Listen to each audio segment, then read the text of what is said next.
The Abuse We Tolerate by Warfare05.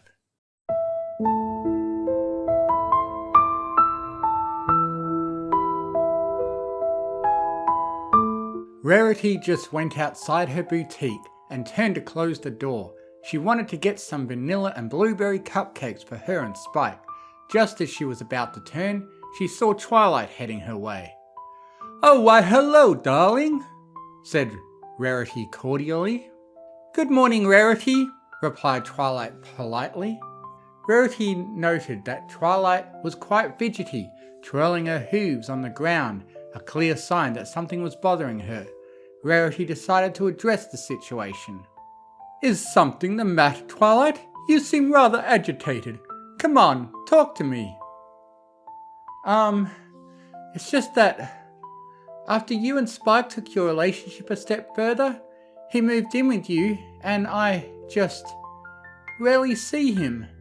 Don't get me wrong, I'm very happy for you. It's just that... Twilight trailed off. "Oh, is this what it's all about? Don't worry, I'll tell him to go visit you. But unfortunately, the poor dear isn't feeling very well these days," replied Rarity with a sad tone. "Is he sick? You can tell me, so I can do my best to help him." "I think it's the fact that he is maturing up. And well, he is a dragon. You know how different he is from us ponies." Rarity winked at Twilight. "Oh, okay. I can't wait to see him though. I'm gonna go now. See you later, Rarity, and thanks." "You're welcome, darling," said Rarity, while waving after her friend. Rarity was almost near the Sugar Cube corner when, on a bench, she saw Lyra and Bonbon. Every pony knew at this point that they were basically a couple, even though at some points they tried to hide it. Rarity instinctively put her hoof on her cheek, which had a slight bruise, that she took enough time to cover with makeup and even her hair if necessary.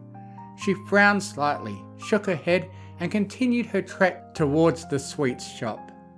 She knew her sweet little Drake would love something just as sweet as him.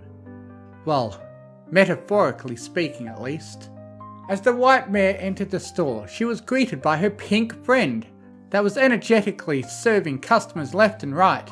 "Rare Bear, I am super duper happy to see you!" exclaimed Pinky.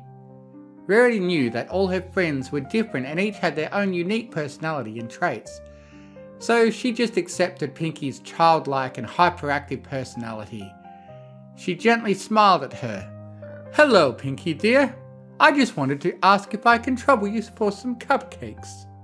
Pinky silently went to the kitchen and handed Rarity a small paper bag. The other mare checked it out and, surprisingly, the bag contained the cupcakes she wanted to order. "Pinky, you're amazing. How are you doing that?"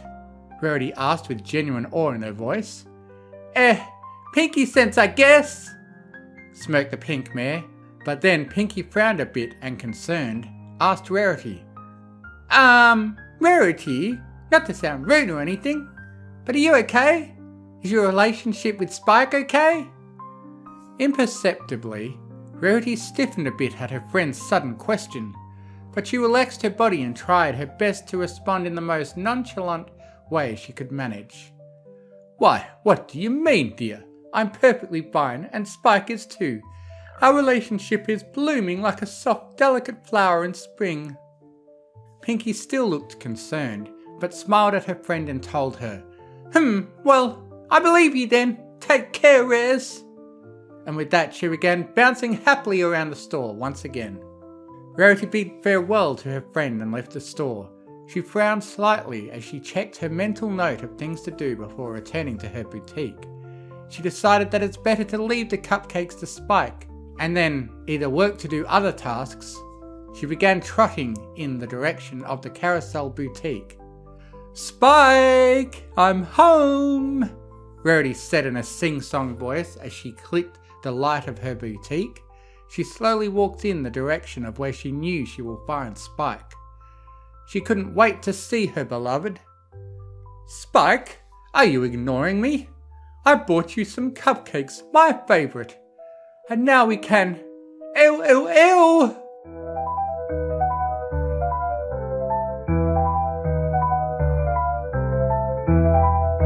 Rarity suddenly stepped back and grimaced at the blood that was slowly creeping its way towards her hooves.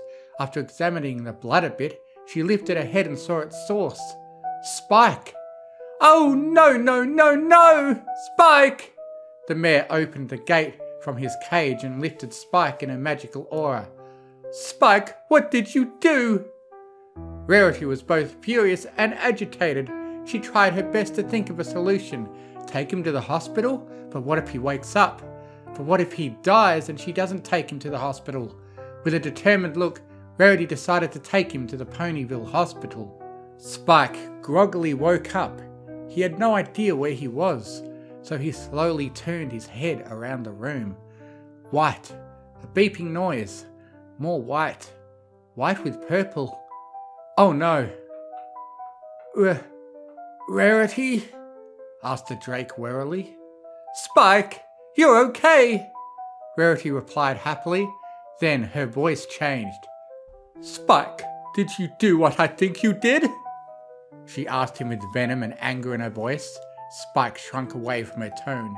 She wasn't scolding him like a mother would scold her bratty foal, or like a friend would scold you when you did something stupid. She was genuinely angry, the type of angry that he saw her be only when her creations were destroyed. Okay, listen, Spike, Rarity sighed. How about I take you home, give you some food, prepare you a nice bath? How does that sound? She asked him, but the tone implied that he had no choice but to accept. He looked at her. He wanted to say something, anything, but he didn't have the strength right now. He believed that a small nod would be enough. Rarity didn't even wait for him. Alright then, I'll go talk with the doctor. The couple arrived at the boutique after Rarity told the doctors that she would do her best to take care of her Spike. They agreed and told her what to do in order to make his recuperation better. Rarity listened to every advice they gave her, then put Spike in a wheelchair and walked towards her home. It was good that it was starting to get dark, since she didn't really want any pony to see them and start asking questions. She didn't have the energy right now for her friends. She slowly put Spike on her fainting sofa, facing him with a disappointed look. Spike didn't even look at her. So, after everything I do for you, this is my reward? Rarity started. Spike gently lifted his head and looked at her. I forgave you after you left me for that floozy. I don't even remember her name. Drabby or something. I made you my boyfriend. I treated you right. You even hit me when I tried to assault you with kisses. Spike gaped at her. His mouth tried his best to make words, but nothing came out. Whatever, huffed Rarity. I'm going to make some tea, be a dear and stay on the sofa. At least now I assume you're too weak and dizzy to try and leave without my permission. Spike began to gently cry.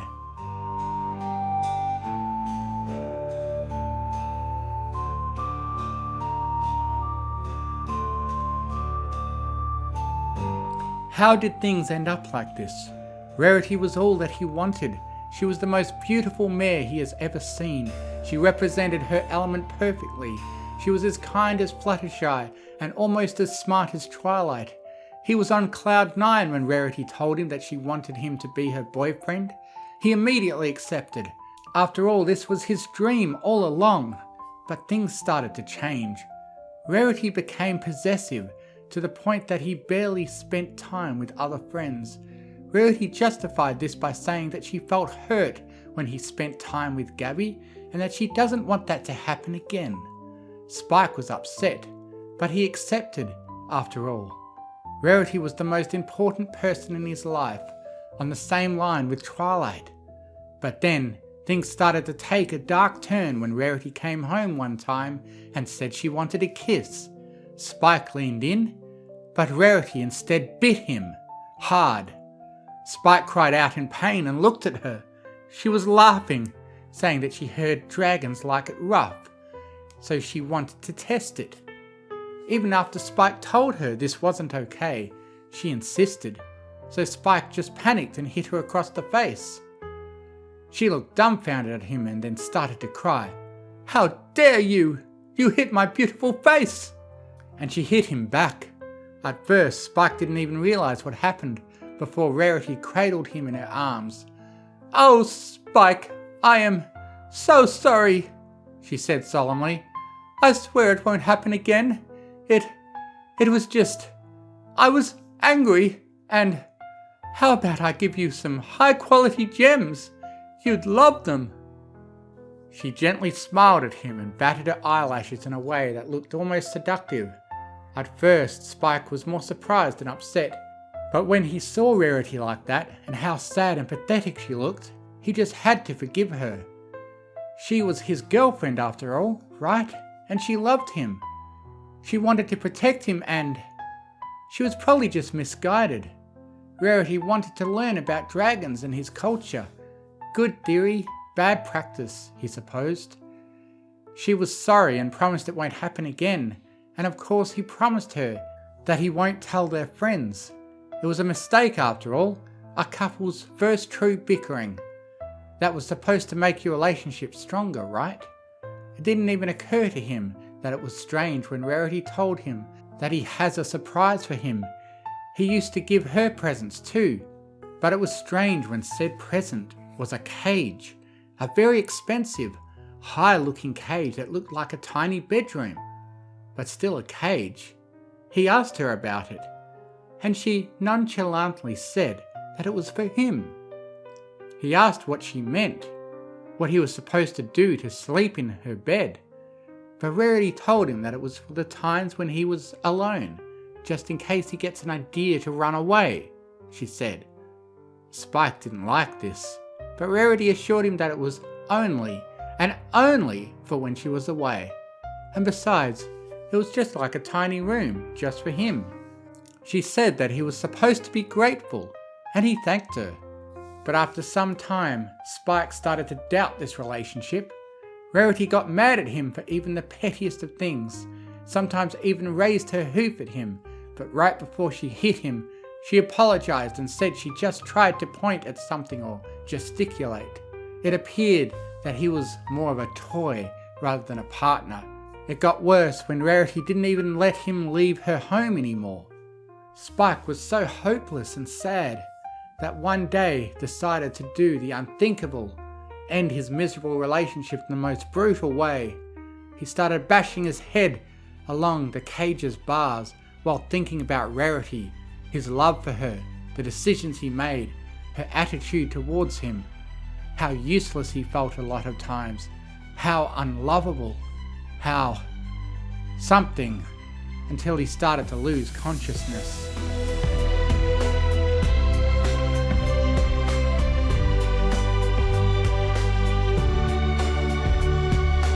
Spike stopped his train of thoughts when Rarity entered the room with a tray and placed a somewhat hot cup of tea in his claws. "Drink, darling. It's primrose tea. It's good for the soul," Rarity said gently. Spike looked at his cup of tea. He didn't particularly like tea, but since Rarity did, he also made it his habit. He slowly took the cup to his lips and drank. The hot, golden liquid tasted sweet and somewhat grassy, but also a bit bitter. Not bad, he thought. He finished his tea faster than Rarity, which daintily sipped her tea with her eyes closed. He put the cup on the tray and lifted his head towards his partner. "Rarity, He swore he wanted to say something this time, but the words refused to come out, not because he didn't want, but because his head felt heavy. The rest of the words that he wanted to say came out slurred, and he slumped in Rarity's lap. The mare wasn't surprised. In fact, she gently stroked his head scales while humming a soft tune. She then looked down at him and smirked.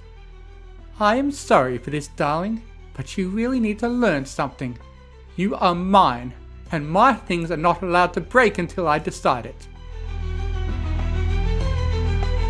Caught in a web of deceit, I can't breathe. Rarity's eyes so enchanting Now I see her words like poison, slowly taking over me. I thought it was love, but she had a different degree. Lost in a haze of manipulation and lies, the gaslighting, the torment I can't disguise. I'm trapped in a cage, my freedom denied. Can't see my friends, my life's been minimized. Her beauty's a curse, a deadly disguise. Rarity's charm, now twisted, no compromise. I'm suffocating here, drowning in her lies. I'm a prisoner of her love, no escape inside. I'm a tattoo each scupper, the Getty that takes life.